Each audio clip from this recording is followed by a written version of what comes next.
Oke, halo semua, ketemu lagi sama gue di RNF Channel. Semua bisa kalau belajar. Baik, di video kali ini gue pengen lanjutin atau pengen memperdetail materi tentang sistem otomatisasi industrinya dengan fokus pada addressing of Omron PLC. Oke ya, seperti yang telah gue paparkan di video sebelumnya tentang implementasi pada CX Programmer, mungkin teman-teman masih ada yang bingung. Kenapa sih harus menggunakan alamat 0.00, 0.01? Kenapa nggak 1234, 5678, dan lain sebagainya? Dan untuk outputnya kenapa nggak dimulai dari 21, 22? Kenapa harus dari 100? Kayak gitu ya, gue jelasin di sini supaya teman-teman gak bingung lagi dan makin fasih dalam menggunakan CX Programmer-nya. Ya, di sini gue udah ambil satu gambar dari datasetnya terkhusus untuk Omron PLC series CP1L.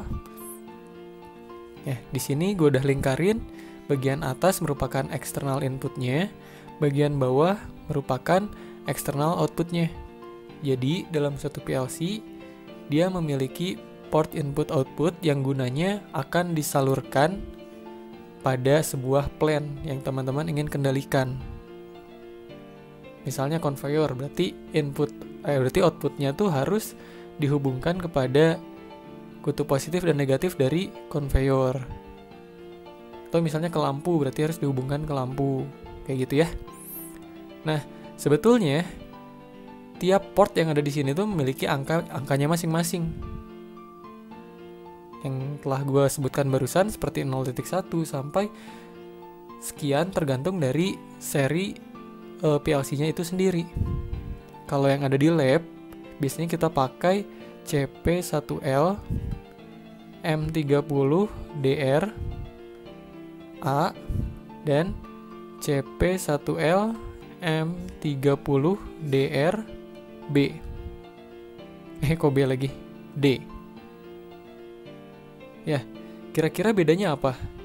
Kalau teman-teman lihat dari sini, ini merupakan spesifikasi dari PLC yang kita gunakan. Ya mungkin di kelas nggak akan dijelasin makna dari sini tuh apa, cuman ini hanya sebagai wawasan umum saja, tambahan buat teman-teman. Nah, baik, untuk CP1L ini sebenarnya itu adalah CPU-nya yang digunakan pada PLC tersebut, dan 30 di sini merupakan input output digitalnya. Biasanya kalau misalnya 30 di spesifikasinya itu terdiri dari 18 input dan 12 output. Tapi ada juga yang lebih mini dari 30, biasanya 14. Ini ada di seri CP1E. Dia terbagi ke dalam 8 input dan 6 output. Terus R di sini, R merupakan relay-nya. Type of output-nya merupakan relay. Dia modelannya kayak relay gitu ya. Terus A di sini kategori PLC AC dan D di sini kategori PLC DC. Lalu apa yang membedakan AC dan DC? Kalau AC berarti sumbernya AC. Kalau misalnya ya dimulai dari 100 volt sampai 240 volt AC. Kalau yang DC itu sumber masukannya hanya 24 volt DC. Jadi kalau misalnya yang PLC DC dia harus menggunakan power supply eksternal atau tambahan di luarnya. Kayak gitu ya. Oke, balik lagi ke topik awal yakni addressing. Kita cek. Nah, di sini. Di sini ada dua kategori, input modul AC dan DC dan output modul AC dan DC pada PLC bertipe AC dan PLC bertipe DC juga.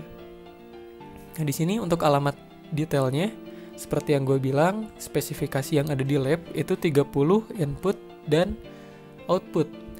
Itu kebagi ke dalam 18 kategori input dan 12 kategori output. Dimana pengalamatannya dimulai dari 0 sampai 11. Setelah sampai 11, teman-teman habis. Gak bisa menggunakan alamat 0.12. Gak bisa, melainkan teman-teman harus ulang lagi dari awal, nambah 1 digit jadi 1.00, 1.01. Kayak gitu ya. Itu berlaku untuk input AC maupun DC pada PLC yang berbeda juga. Oke. Terus di sini teman-teman bisa lihat perbedaan antara PLC AC dan PLC DC. Kalau misalnya AC, dia di sini dikasih keterangan line dan netral, karena memang sumber AC terdiri dari 2 sumber ya, sumber line dan netral. Kalau yang DC dia fix positif dan negatif, jadi teman-teman nggak bisa kebalik. Oke, di sini ada earthing dan di sini ada grounding. Kalau misalnya teman-teman penasaran, coba cari di OA laboratori, LIT laboratori ya, udah jelasin di situ. Oke, selanjutnya ke DC, ini output modul AC dan DC, teman-teman bisa cek bedanya apa. Di sini kalau misalnya yang AC, karena dia belum ada power supply eksternalnya, jadi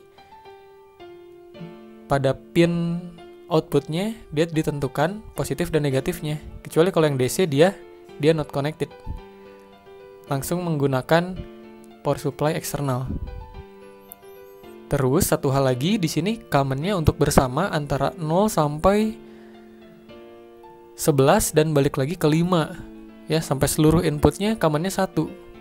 Kalau misalnya output dia enggak, commonnya itu terbatas. Jadi untuk output 100.00 dia commonnya 1, 100.01 commonnya 1. Mungkin yang di sini commonnya ada 2 nih, yang di sini ada 4.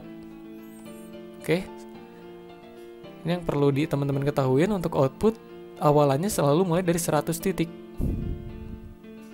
Ya, itu sesuai dengan datasheet dari PLC Omron itu sendiri. Ya, sama halnya dengan yang DC, nggak beda jauh. Commonnya itu limited atau dibatasi.